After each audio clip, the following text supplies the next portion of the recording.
At my 6-year wedding anniversary dinner, my husband raised his glass, toasting to being free, single, and searching. While I was still in shock, he handed me a t-shirt with 6 years of disappointment printed on it. His mother raised her glass, his dad smirked. I stood up, took a breath, and made an announcement that left everyone in the restaurant frozen. To being free, single, and searching. The champagne in my glass sloshed as Jake slammed his flute against it. I stared at my husband of 6 years, my body turning to stone as he proclaimed his freedom to the entire restaurant. My anniversary dinner. My public execution. Jake reached under the table and pulled out a gift box with theatrical flair. His mother Barbara's eyes sparkled with cruel anticipation while his father's face twisted into the smirk I'd grown to despise. "Open it, honey," Jake urged, his voice dripping with false sweetness. I had it specially made. My trembling fingers lifted the lid, revealing a folded black t-shirt. As I unfolded it, bold white letters proclaimed, 6 years of disappointment. The restaurant seemed to tilt around me as realization crashed through my body like ice water. This moment, this public humiliation had been the plan all along. Looking back, I should have seen it coming. The cracks in our marriage hadn't appeared overnight, though I'd become adept at ignoring them. Jake had grown increasingly distant over the past year, his late nights at the office multiplying without explanation. Our conversations had dwindled to logistical exchanges about bills and schedules. The spark that had once drawn us together had faded to cold embers. "Working late again?" I'd asked 3 months earlier, watching him adjust his tie in our bedroom mirror. "Big client," he'd mumbled without meeting my eyes. "Don't wait up." I'd noticed the cologne then, not his usual scent but something new.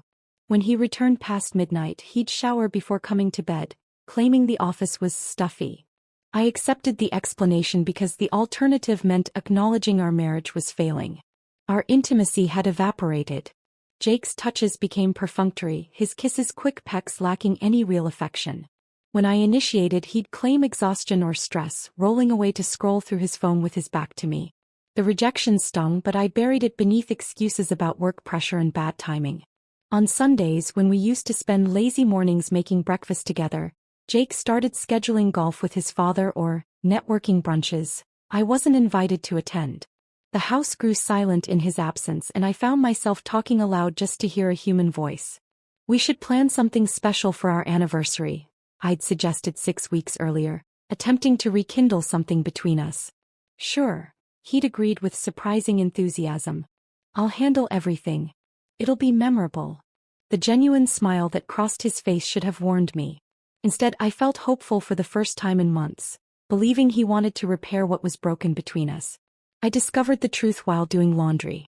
Jake usually emptied his pockets, but that day a crumpled receipt fell out when I tossed his pants into the washing machine. I almost threw it away without looking, but something made me smooth it open. It was from a custom t-shirt shop downtown, dated 3 weeks earlier. The description line read, "Black tee, white print. 6 years of disappointment." My stomach clenched as I read it again, not quite processing what it meant. A joke for a friend? A gag gift for someone else? The date on the receipt aligned with the day Jake claimed to have worked late. I felt the foundation of my world shift beneath my feet. Sitting on the laundry room floor surrounded by dirty clothes, I realized my husband was planning to humiliate me on our anniversary. The thought seemed too cruel to be real, yet the evidence sat in my hand, impossible to misinterpret. That night, I studied Jake across the dinner table, wondering how the man I'd pledged my life to could become this stranger planning my public shame. I searched for hints of the person I'd fallen in love with, but his eyes remained distant, occasionally checking his phone hidden beneath the table. "Everything okay?" he asked, noticing my stare. "Perfect," I lied, matching his false smile with one of my own. The next revelation came from an unexpected source. I'd begun frequenting a small cafe near my office, seeking solace in neutral territory away from our increasingly tense home. Megan, a waitress there, gradually became familiar with my order and my face. "Rough day?" she asked one afternoon, setting down my latte. "Rough year," I admitted, surprising myself with the honesty.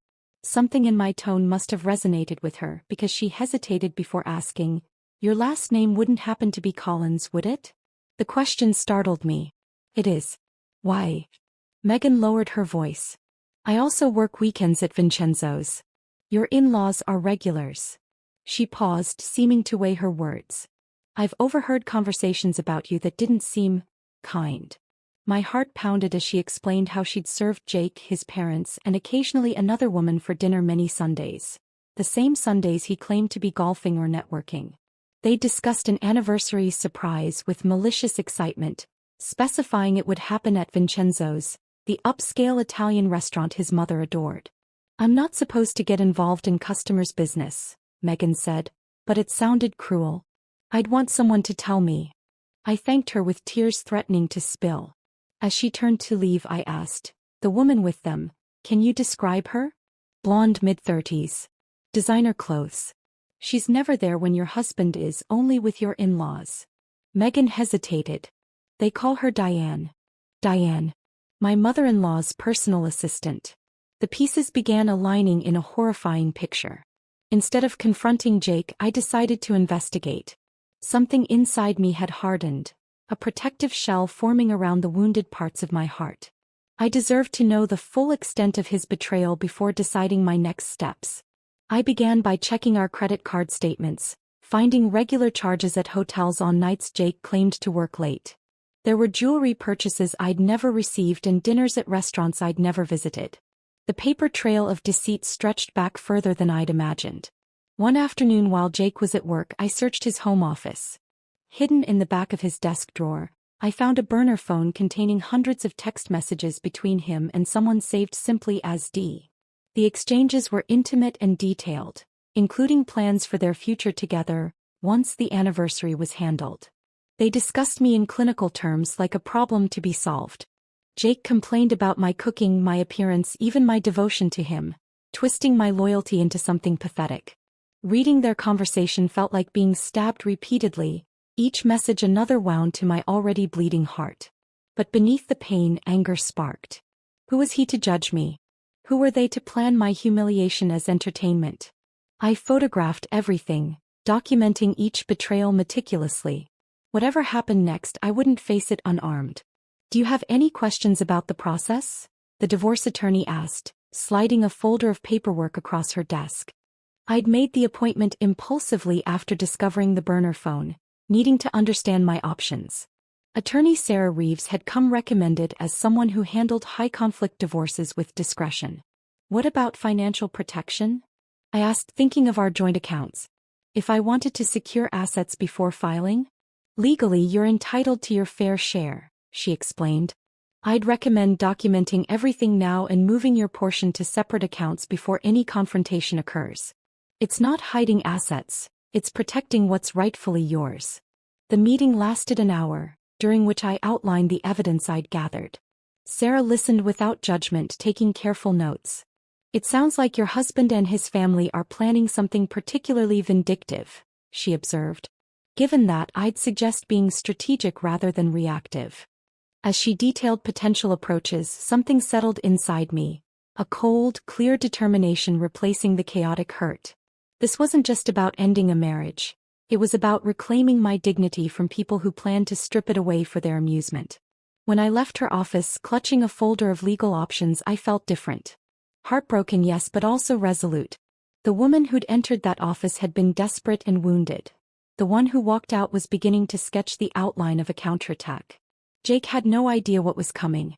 Neither did I, not yet, but I knew with absolute certainty that his toast to freedom would not go as planned. My newfound determination pushed me forward like a woman possessed. With legal advice fresh in my mind, I decided to follow the money before Jake suspected anything. Our checking account showed normal activity, but when I dug deeper into our joint investment portfolio, alarm bells started ringing. Over the past 3 months, Jake had systematically transferred small amounts, not enough to trigger notifications but substantial in total, to a separate account I had no access to. That's odd, I whispered to myself, scrolling through the transaction history. A pattern emerged. $2,000 here, $1,500 there, always just below the notification threshold we'd set up. The transfers began exactly 4 months ago, right around the time Jake's behavior had shifted from merely distant to actively secretive. I called our financial advisor, pretending everything was normal. Mark, Quick question about those recent transfers from our joint portfolio. The ones to Jake's personal account? He mentioned you were saving for a big anniversary surprise. Mark sounded genuinely pleased for us. Didn't want to spoil it by sending statements to your shared email. A chill spread through me. Of course. Just double-checking the numbers. How much has been moved in total? The figure he quoted made my knees buckle.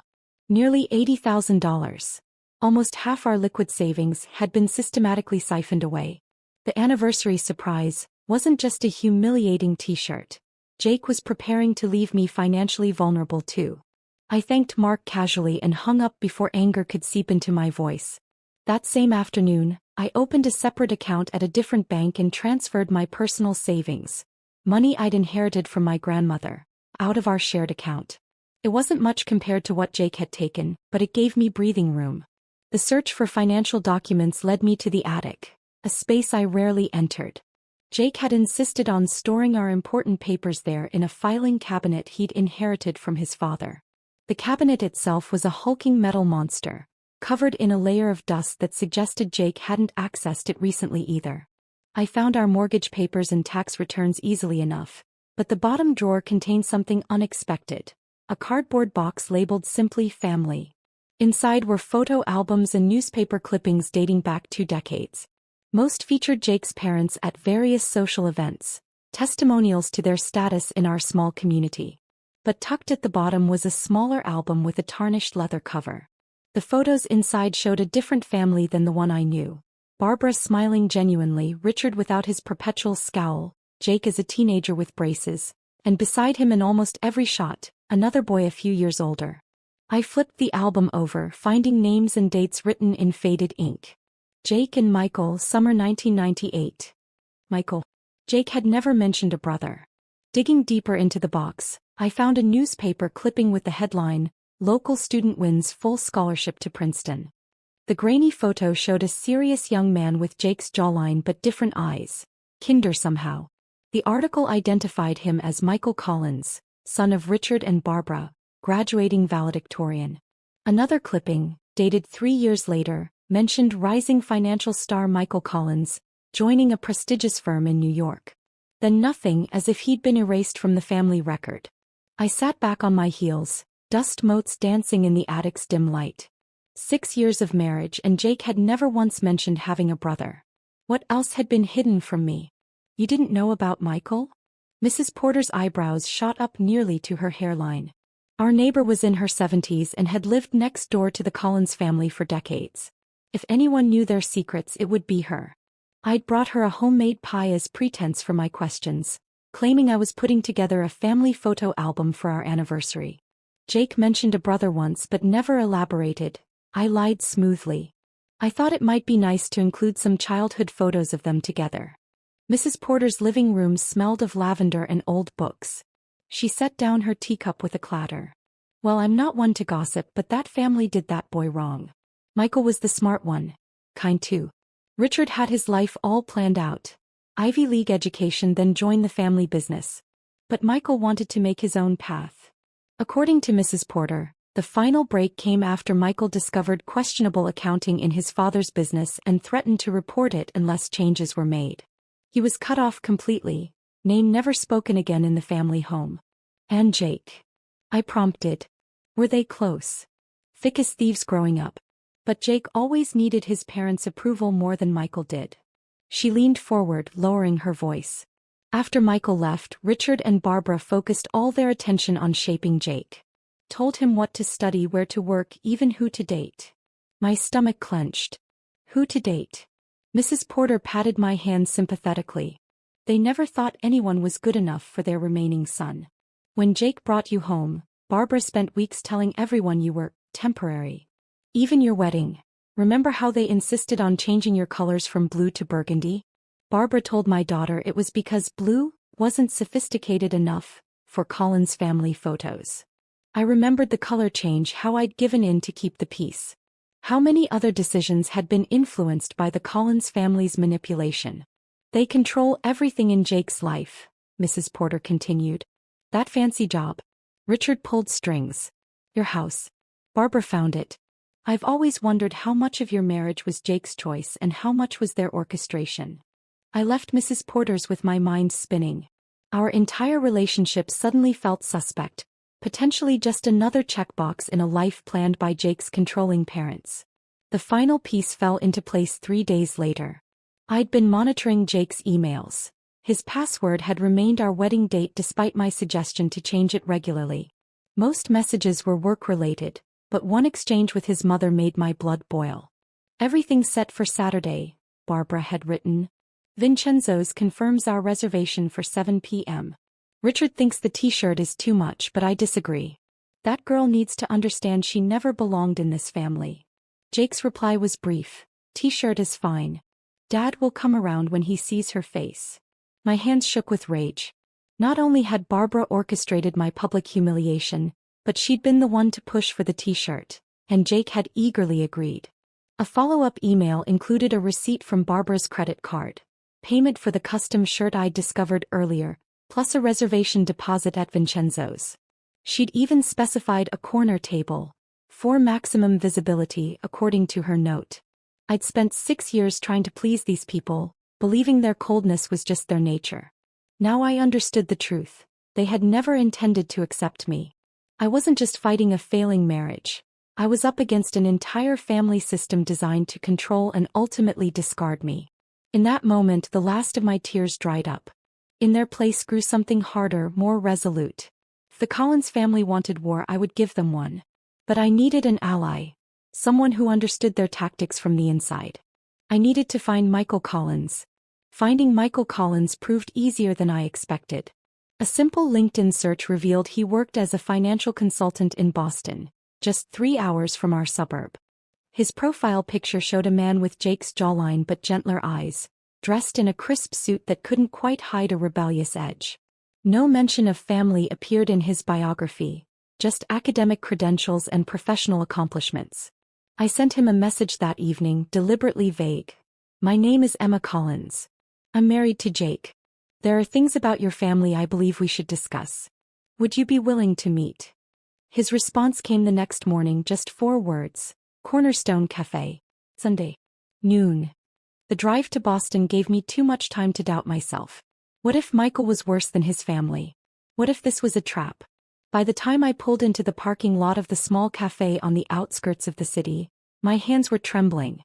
I spotted him immediately. Michael sat at a corner table, angled to watch both the door and street, a posture that spoke of habitual vigilance. He stood when our eyes met, uncertainty flickering across his face. Up close, the resemblance to Jake was stronger yet somehow more distant, like looking at what Jake might have become in a kinder universe. "Emma," he said, offering a hand rather than a hug. "You look nothing like the wedding photo they keep on the mantle." "They still have our wedding photo displayed?" I couldn't hide my surprise. A ghost of a smile touched his lips. "Barbara points to it whenever she mentions you.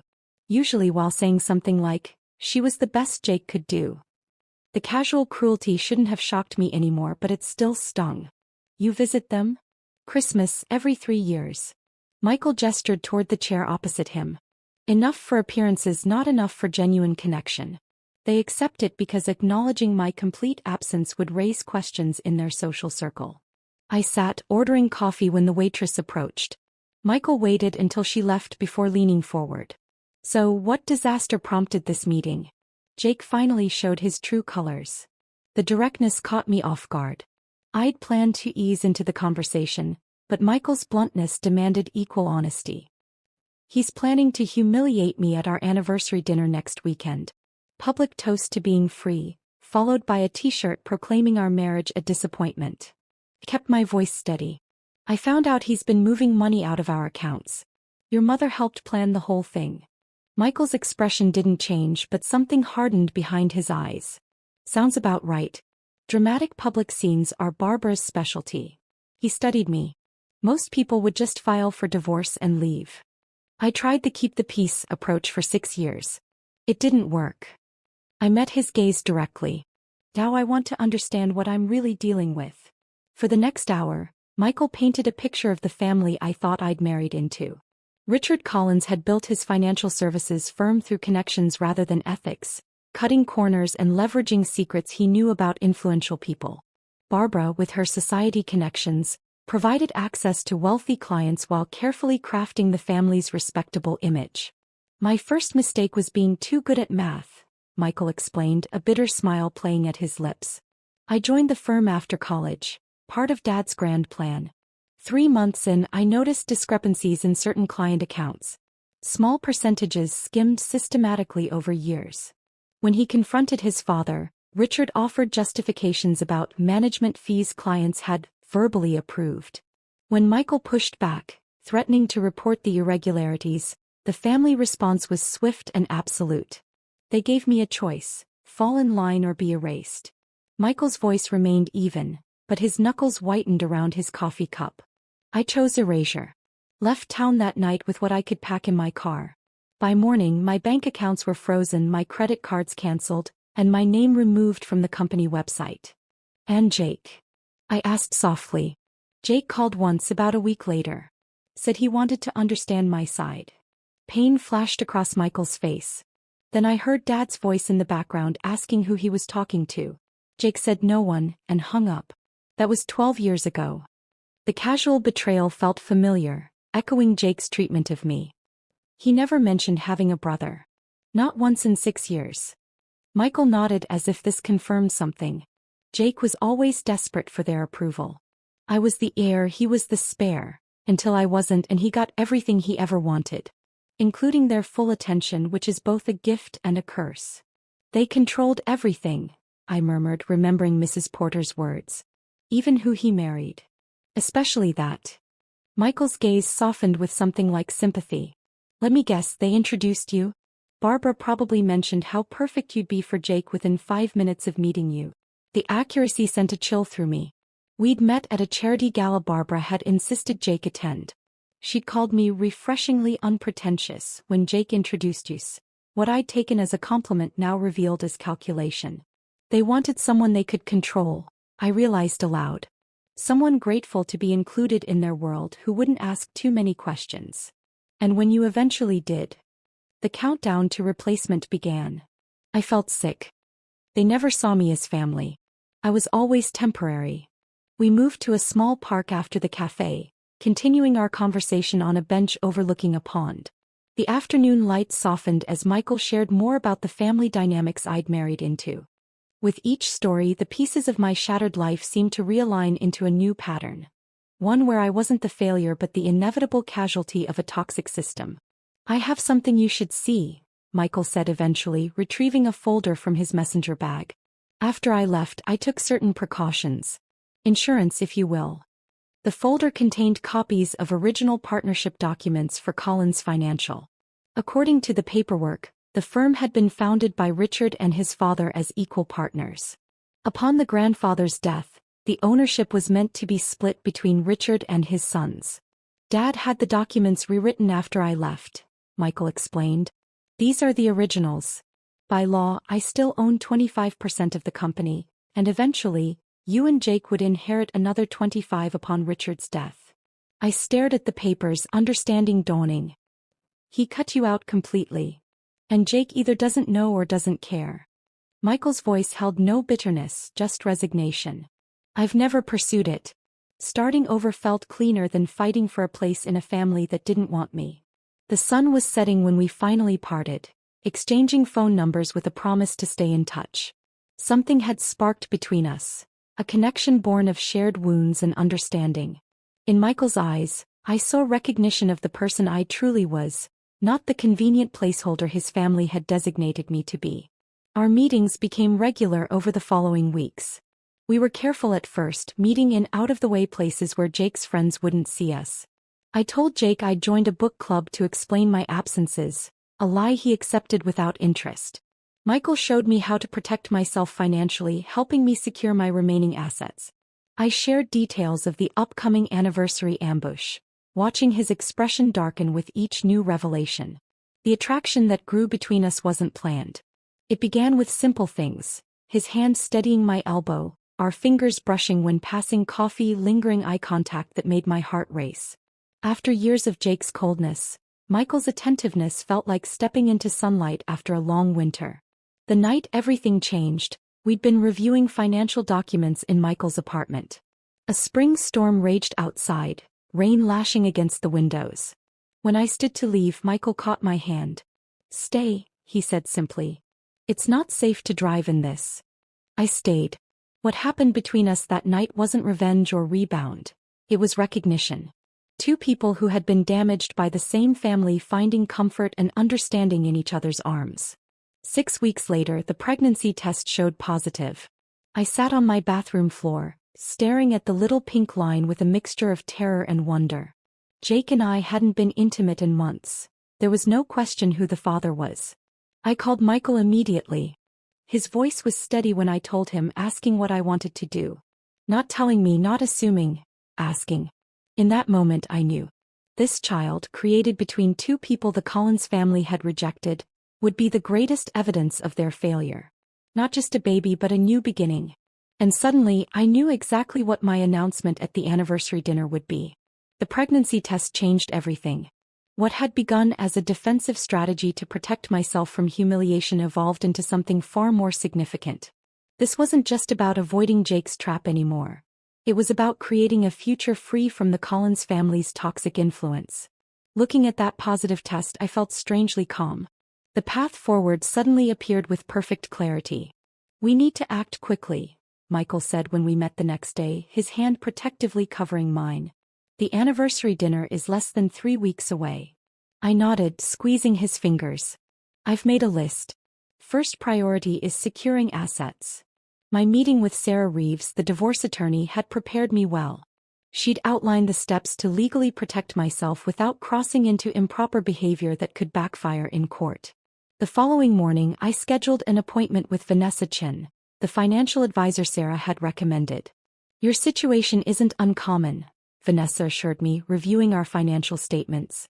"Spouses planning to leave often move assets gradually, hoping to avoid detection." She helped me document Jake's systematic withdrawal of funds, creating a paper trail that would support my claims in the divorce. Then we discussed what I could legally secure. "Your inheritance from your grandmother is separate property," she explained. "The funds in your personal account are safe. For joint assets, you're entitled to your fair share." With her guidance, I transferred exactly half of our remaining joint savings into my new secure account. The transaction would be visible to Jake, but as Vanessa pointed out, it's completely legal. If he questions it, simply say you're diversifying investments. The house presented a more complicated challenge. As Jake had often reminded me, his parents had helped with the down payment. A gift that came with invisible strings attached. The deed, however, listed both our names.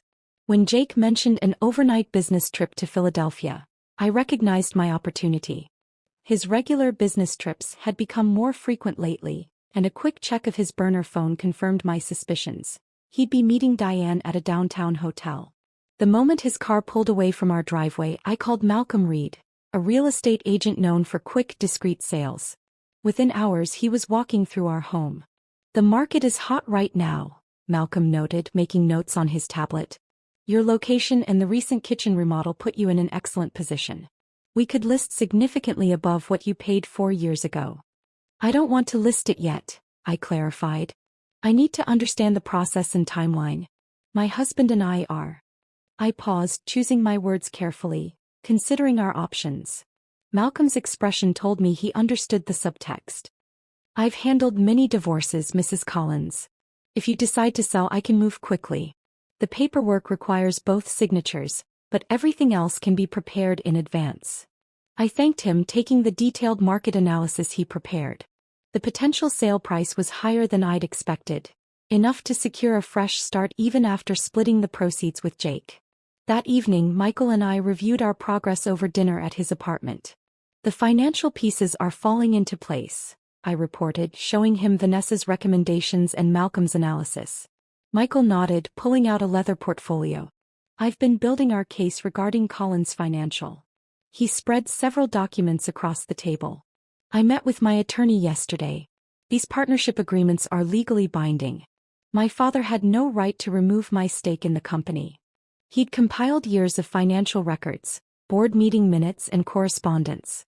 Together they painted a damning picture of how Richard Collins had systematically erased his elder son from the family business. According to my attorney, I have grounds for a substantial lawsuit. Michael's voice remained calm, but his eyes betrayed his hurt. Not just for my share of the company, but for years of lost dividends and growth. I studied the documents, recognizing the opportunity they presented. You never pursued this before. Why now? His gaze met mine, intensity burning in those kind eyes that had become so dear to me. Before it was just about money. Now. His hand gently touched my stomach. Now it's about legacy. About making things right for more than just myself. Our planning continued into the following week. While Jake attended client meetings and secret rendezvous with Diane, I systematically prepared for my departure from a marriage that had become nothing but a facade. I sorted through personal belongings, quietly removing family heirlooms and irreplaceable photographs from our home, storing them in a small rental unit Michael helped secure. I forwarded important mail to a new P.O. box and changed my personal passwords on every account. The most critical ally in our plan emerged when I reached out to Megan, the waitress who had first warned me about Jake's scheme. We met at a park far from both Vincenzo's and the cafe where she normally worked. Her expression was concerned as I outlined what I'd discovered since our last conversation. "They're horrible people," she murmured, shaking her head. "What will you do at the dinner?" I shared the broad strokes of my plan, watching her eyes widen. "I need someone on the inside," I explained. "Someone who can help ensure the timing works perfectly." Megan hesitated only briefly before nodding. "I'm scheduled to work that night anyway. What do you need from me?" We spent an hour reviewing the layout of Vincenzo's, confirming the table location Barbara had reserved, and planning the exact timing for Michael's entrance. Megan would ensure he remained unseen until my signal, positioning him perfectly for maximum impact. "Practice your speech on me," she suggested when we'd finalized the logistics. "You'll want to get the wording just right." I stood, smoothing my dress nervously, and began rehearsing the words I'd crafted for my public response to Jake's toast. Megan listened intently, offering suggestions to sharpen certain phrases and emphasize key points. "That pause after you mention the pregnancy, hold it longer," she advised. "Let it sink in before you introduce Michael. And make sure to look directly at Barbara when you reveal the documents about the company." We practiced until the words flowed naturally, my voice growing stronger with each rehearsal. By our third run-through, even I was convinced by my performance. "You're going to destroy them," Megan said with quiet satisfaction. "And they deserve every bit of it." The final piece of our plan came together when Michael's attorney confirmed the paperwork was ready. The legal documents asserting his claim to Collins Financial had been professionally prepared, copies made for each family member present at the dinner. Nothing would be officially filed until after our announcement, a courtesy Michael insisted on despite everything his family had done. "I want to see their faces when they realize what's happening," he admitted. "Is that petty of me? After what they've done to both of us?" I squeezed his hand. "I'd call it human." The night before the anniversary dinner, I stood in our bedroom, looking at the dress I'd chosen for the occasion. A deep blue sheath that projected confidence and control, not the burgundy Barbara had pressured me to wear for family events. Jake was working late again, giving me time for final preparations. I packed a small overnight bag with essentials and placed it in my car trunk. All important documents were secured in Michael's apartment, along with the items I truly cared about. Whatever happened tomorrow night, I wouldn't be returning to this house that had never really felt like home. Michael called as I was finishing my preparations. "Are you ready for tomorrow?" His voice held both concern and determination. "As ready as I'll ever be," I answered honestly. "Scared but certain. Remember, whatever happens, we're in this together now." The warmth in his voice steadied me. One way or another, after tomorrow night, they can't hurt either of us again. I thought about the child growing inside me. A new Collins who would never know the manipulation and cruelty of Richard and Barbara, who would be raised with love instead of control. Whatever came next wouldn't be easy, but it would be real. "Tomorrow then," I said softly. "The beginning of the rest." As I hung up, I heard Jake's key in the front door. Taking a deep breath, I prepared to play the unsuspecting wife one final time.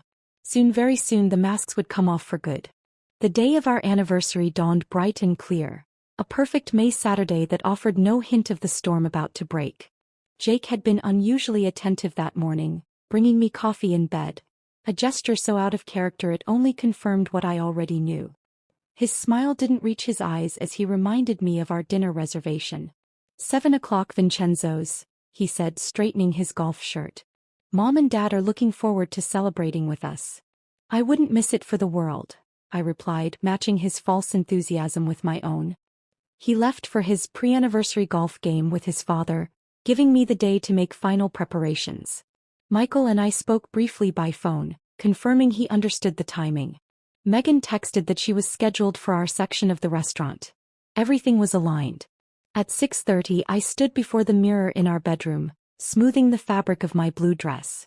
My hands trembled slightly as I fastened my grandmother's pearl earrings, the only family heirloom I truly valued. The woman staring back at me looked calm, composed, even beautiful in a way that had nothing to do with makeup or clothing. It was the serenity of absolute certainty. Jake was waiting downstairs, dressed in the charcoal suit I'd once told him was my favorite. Another calculated detail in his performance. "You look nice," he said, his tone suggesting mild surprise. "Thank you. It's a special occasion after all." I smiled, picking up my purse. Inside was everything I needed for tonight. Copies of the financial records, the partnership documents, and a small velvet box Michael had given me yesterday. The drive to Vincenzo's passed in silence, broken only by Jake's occasional comment about traffic or weather. I noticed his knuckles whitening on the steering wheel as we approached the restaurant, his only visible sign of anticipation. Richard and Barbara were already seated at the corner table when we arrived, exactly as Megan had predicted. Barbara wore an expensive burgundy dress, the Collins family color, and a smile that didn't warm her calculating eyes. Richard stood to greet us, his handshake firm and impersonal as always. 6 years, Barbara mused as we settled into our seats. It hardly seems possible. Time flies, I agreed pleasantly. So much has happened since the wedding. Jake signaled for champagne immediately, his knee bouncing nervously under the table. I caught Megan's eye as she approached with menus, her subtle nod confirming everything was set. The first course arrived in a haze of forced conversation. Barbara dominated the table with stories about their recent country club events, while Richard occasionally interjected with comments about the market. Jake kept checking his watch, his attention clearly fixed on some predetermined moment. "Do you remember our wedding toast, Jake?" I asked innocently during a lull. "Your father said something about how marriage was the foundation of legacy."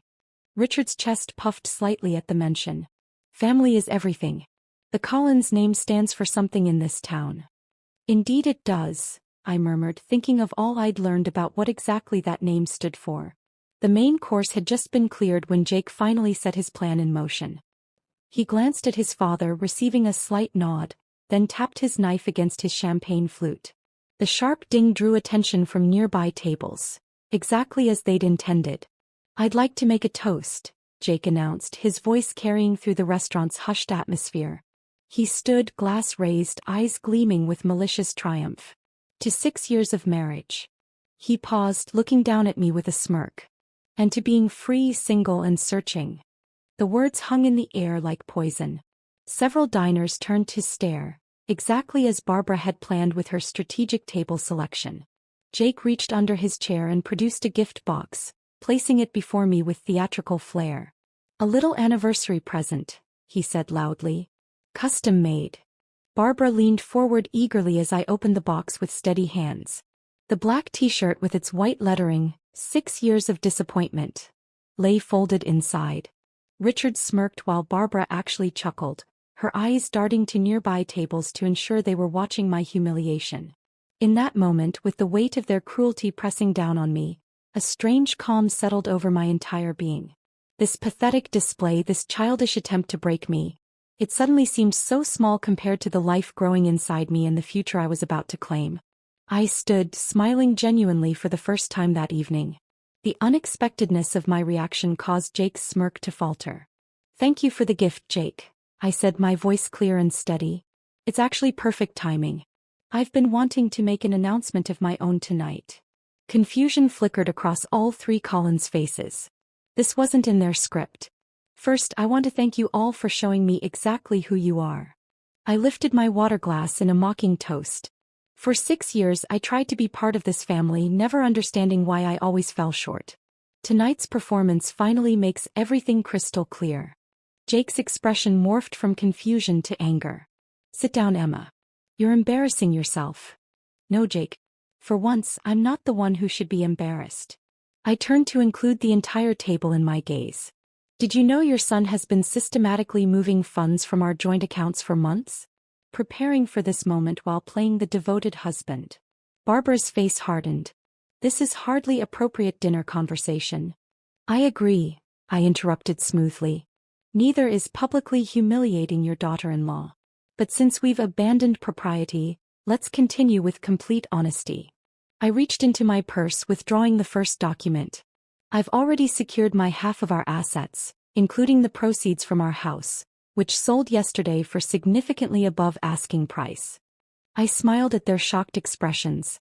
Turns out the market is excellent right now. Jake's face flushed crimson. You can't sell our house without my signature. You signed the listing agreement 3 weeks ago, I replied calmly. Remember that stack of work documents you initialed without reading? You really should be more careful with paperwork. Richard started to rise, but I held up my hand. I'm not finished. There's someone else who deserves to hear this. I looked toward the entrance and nodded. Michael appeared from where he'd been waiting, walking confidently toward our table. The resemblance between the brothers was unmistakable, causing several nearby diners to stare in confusion. Michael, Barbara whispered, her face draining of color. He stopped beside me, placing a supportive hand at the small of my back.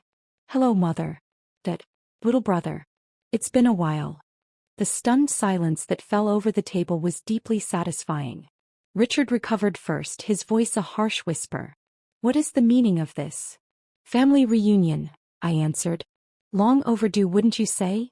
Jake stared at his brother, then at me, comprehension slowly dawning. You and him, you've been getting to know each other, I finished. Comparing notes on the Collins family dynamics. It's been quite illuminating. Michael placed a folder on the table. These are copies of the original partnership agreements for Collins Financial.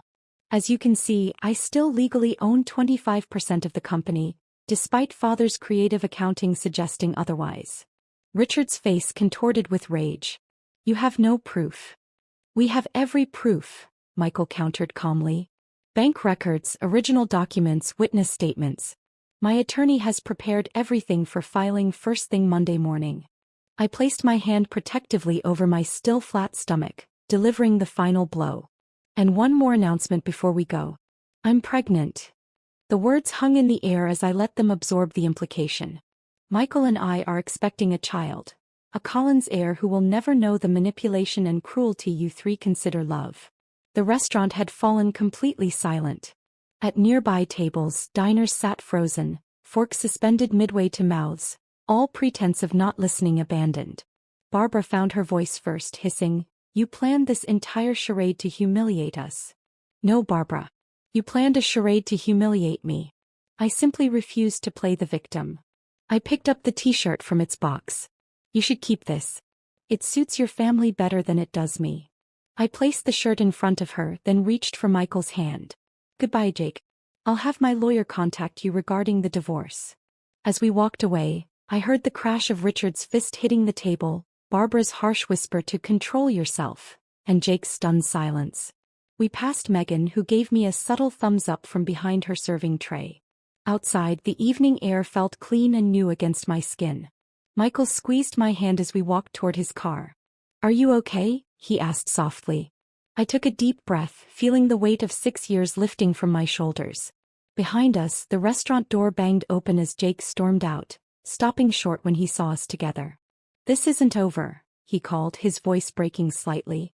I turned back one last time, meeting his gaze steadily. You're right about one thing, Jake. I am free now. I smiled, genuine and unforced. And that's worth celebrating.